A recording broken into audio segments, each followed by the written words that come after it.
اچھا، آج کل نا ایک خیال بہت سننے میں آ رہا ہے جو تھوڑا سا مطلب الٹا لگتا ہے کہ بھئی ایک اچھی زندگی گزارنی ہے تو بہت سی چیزوں کو نا اہمیت دینا چھوڑ دو۔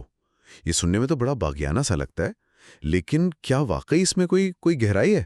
جی بالکل، اور یہ خیال اتنا سیدھا سادہ نہیں ہے جتنا لگتا ہے۔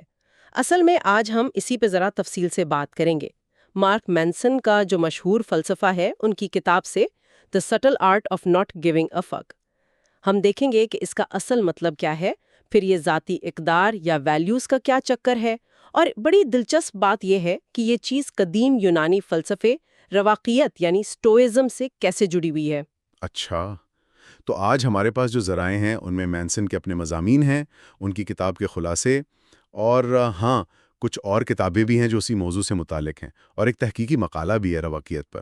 جی، اور ہمارا مقصد یہ ہے کہ ان سب سے اہم باتیں نکالی جائیں، مطلب سمجھنے کی کوشش کریں کہ بھائی اپنی توجہ، اپنی توانائی کہاں لگانی چاہیے، اور یہ جو منفی تجربات ہوتے ہیں زندگی میں، ان سے بھاگنا ہے یا انہیں قبول کرنا ہے، اپنی اصل اقدار کیا ہیں، انہیں کیسے پہچانیں، اور ان سب سے ذہنی مضبوطی کیسے آتی ہے۔ چلیں پھر شروع کرتے ہیں مینسن کے مین آئیڈیا سے۔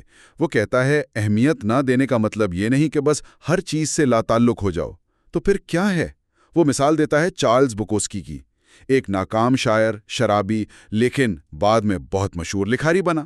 یہ تو بالکل الٹ ہے نا اس سوچ کے کہ کامیابی ہمیشہ صحیح کام کرنے سے ملتی ہے۔ بالکل، اور یہیں سے مینسن کا ایک بڑا غیر متوقع سا نقطہ آتا ہے۔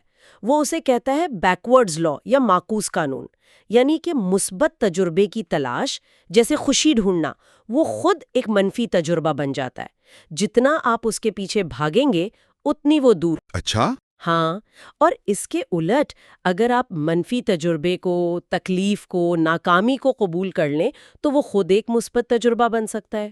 یہ تو واقعی آج کل جو صرف پازیٹیو سوچو والی بات ہے اس کے بالکل خلاف جا رہا ہے۔ جی، یہ ایک بڑا چیلنج ہے سوچ کے لیے۔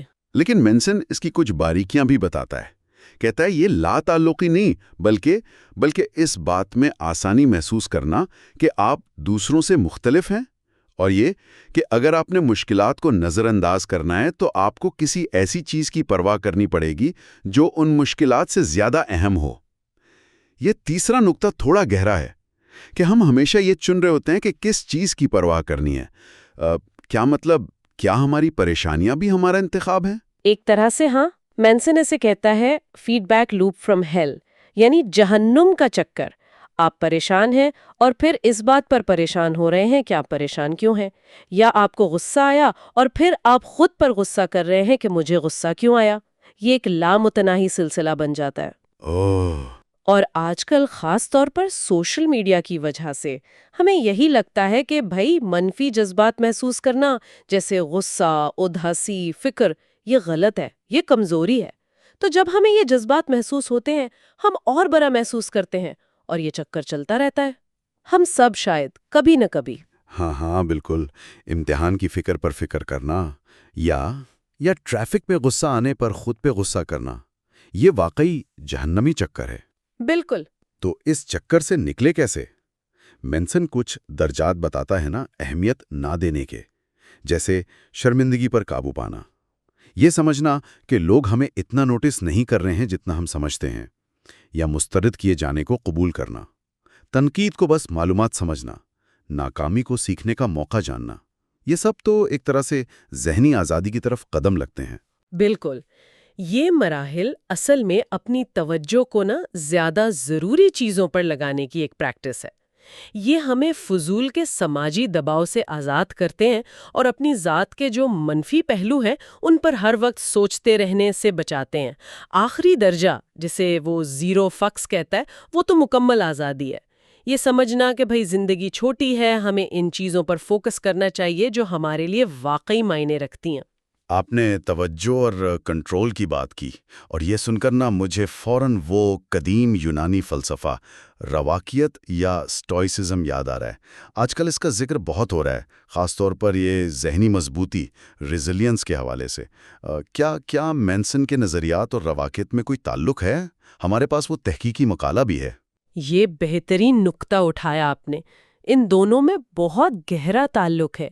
رواقیت جو 2000 سال سے بھی پرانی ہے، آج بھی اتنی ہی متعلقہ ہے۔ اس کے کچھ بنیادی اصول تو حیرت انگیز طور پر مینسن کی باتوں سے ملتے ہیں۔ مثلاً پہلا یہ کہ اصل خوشی باہر کی چیزوں میں نہیں بلکہ آپ کے کردار، آپ کی نیکی میں ہے۔ دوسرا، اور یہ سب سے اہم ہے، کہ ان چیزوں میں فرق کرنا جو آپ کے قابو میں ہیں، جیسے آپ کے خیالات، آپ کے اعمال، آپ کی اقدار، اور وہ چیزیں جو آپ کے قابو میں نہیں ہیں، جیسے باہر کے واقعات، دوسرے لوگ کیا کرتے ہیں، حتیٰ کہ آپ کی صحت کا کچھ حصہ۔ رواقی کہتے ہیں کہ بس ان چیزوں پر توجہ دو جو تمہارے کنٹرول میں ہے۔ صحیح۔ تیسرا، ماضی پہ پچھتانے یا مستقبل کی فکر کرنے کے بجائے حال میں جیو اور عمل کرو۔ چوتھا، انسان چونکہ مل جل کر رہتا ہے تو دوسروں کی مدد کرنا، بھلائی کے لیے کام کرنا، یہ اہم ہے۔ اور پانچواں، کہ مشکلیں اور تکلیفیں تو زندگی کا حصہ ہیں، انہیں کمزوری مت سمجھو بلکہ کردار کو مضبوط کرنے اور سیکھنے کا موقع سمجھو۔ اچھا، اور مقالے میں تو ایسی مثالیں بھی ہیں جو دکھاتی ہیں کہ یہ صرف باتیں نہیں ہیں، جیسے وہ وکٹر فرینکل والی بات۔ نازی کیمپ میں اتنی تکلیف کے باوجود انہوں نے کہا کہ سب کچھ چھن سکتا ہے مگر میرا رویہ چننے کی آزادی نہیں۔ ان کا وہ قول کہ جب ہم حالات نہیں بدل سکتے تو خود کو بدلنے کا چیلنج ملتا ہے، بہت طاقتور ہے۔ یا وہ امریکی جنرل جیمز میٹس جنگ کے دوران مارکس اور ایلیس کی کتاب ساتھ رکھتے تھے۔ یہ کیسے ممکن ہے بھائی؟ اتنے شدید دباؤ میں کوئی پرانے فلسفے سے مدد لے رہا ہے؟ یہی تو رواقیت کی عملی طاقت ہے۔ یہ صرف تھیوری نہیں ہے، یہ ذہنی اوزار ہیں، ٹولز ہیں۔ مارکس اوریلیس خود ایک بادشاہ تھا جو جنگوں اور وباؤں کے دوران یہ سب لکھ رہا تھا۔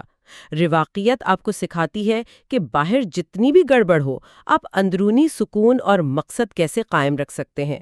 ایک اور آج کل کی مثال وہ جوکو ولنک کی ہے، نیوی سیل والے۔